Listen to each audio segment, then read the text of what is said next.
What is good, NIO family? It's Rey-Jay back with another video, and in this one I'm going to be talking about the one and only NIO stock, what you should be looking out for the future. I'm also going to do some in-depth technical analysis and give you guys my price prediction for tomorrow based off the charts are showing and based off the data is suggesting. I'm also going to break down what's going on with the overall market and how this may affect NIO and why NIO may make some decent moves over the next couple of days. Now, before I break any of the information down, before I talk about why NIO is showing some strength, I do have to mention a couple of things before starting.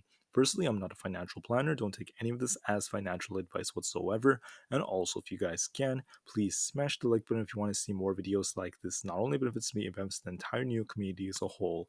And the last things, if you guys can, please check out the Webull link down below and in the description. If you sign up for Webull, the link down below, and deposit any amount of money into the account, you're guaranteed up to 12 free stocks, each worth up to $2,000. And the best part is any of these 12 free stocks could be a free NIO share, a free Tesla share, or a mix of all of them. It's a limited time offer. The offer ends in just 2 weeks. Check it out before they run out. With that out of the way, let's get on with the video. So looking at NIO, we could clearly see that NIO has been actually starting to show some signs of a slight bounce from here. However, one thing I don't like is on the daily, NIO is showing a declining RSI, at least it's on a downtrend. It is showing some weakness compared to the overall market because on a day like this, seeing the NASDAQ up, let me just pull up the NASDAQ real quick. Seeing the NASDAQ up the way it is, NIO should have been up a little bit more than how high it is. So there is some sign of weakness, but the problem is it's not necessarily the end just yet, because I mentioned in my previous videos that NIO has a tendency, all right, of kind of like being kind of slow when it comes to these big moves to the upside. The Nasdaq was up like 3.43%. On a day like this, NIO should have been up over like 5 to 6%. We're only up like 3%, almost 4%, but hey, it's okay because we are still up with the market, and I really believe that the overall market might actually continue to push up from here. So I want to break down why there are some good signs we're seeing, why this can actually improve NIO. So on the Nasdaq, looking at the daily, one good thing about it is you guys could see the Nasdaq was dropping really hard, but the RSI wasn't dropping down. It was actually starting to respect an uptrend. This is known as bullish divergence, and this is what tends to happen when the market's getting ready for a slight move to the upside. So there is potential in the Nasdaq, in my opinion, to push up to this gap area around the like 11,000 level, which means we could see this thing continue to push up and help a lot of stocks like the Teslas, the NIOs continue to push up. Tesla also has earnings, I believe, during it's either like on Wednesday or Thursday. I think it's Wednesday.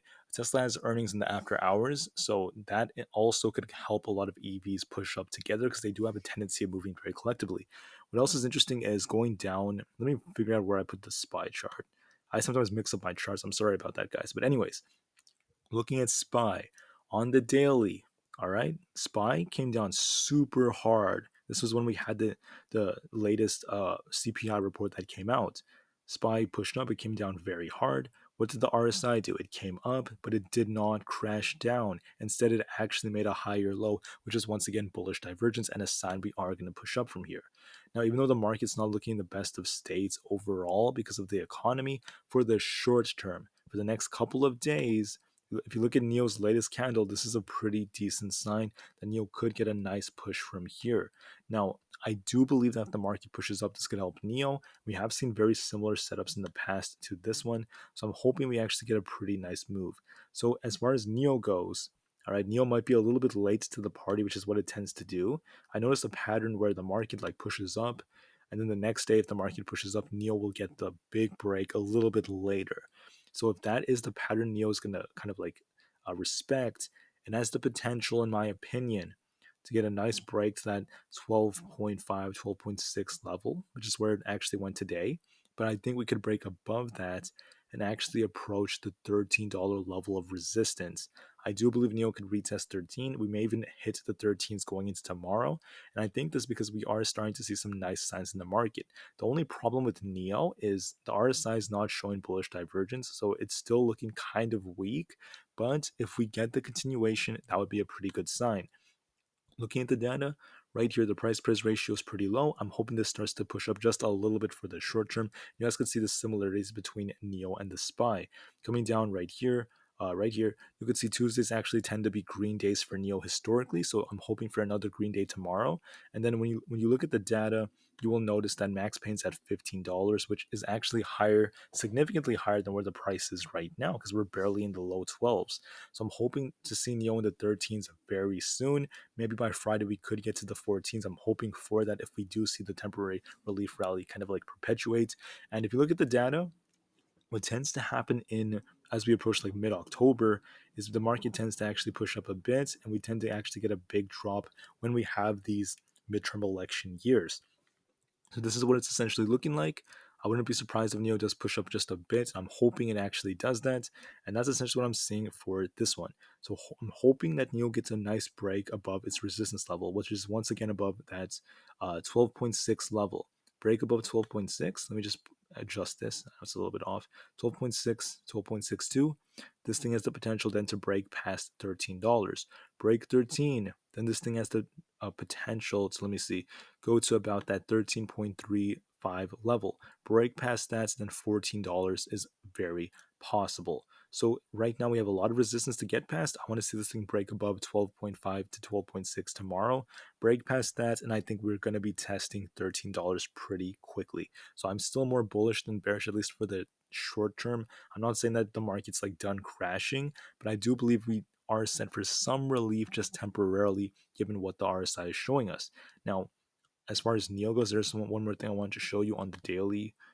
If we look at like the MACD, you will notice that the MACD was very bearish in the beginning, super bearish. NIO was crashing, but if you look carefully, it's starting to get this curl. So this is the MACD. It's getting closer to crossing with the signal line. The histograms are getting smaller. This is showing signs that the bears are losing some momentum on this stock. So that's one good signal for NIO. And as far as other, trends and other indicators are showing us, we could still see momentum kind of improving from this end, like right here. So I'm seeing some improvement on NIO. I want to see this thing continue to push up. I am more bullish than bearish for the short term, but however, it's important to note that for the long term, we're not necessarily in the clear just yet. The market still has more downside in the future. So I'm hoping for a more long-term prediction, guys. For the short term, I want to see NIO break past $13 and maybe retest 13 tomorrow. For the end of the week, I think it's possible. This is a bit of a stretch, but it's possible for us to fill this gap at 14.7 if we get a big push, which is what I'm hoping for.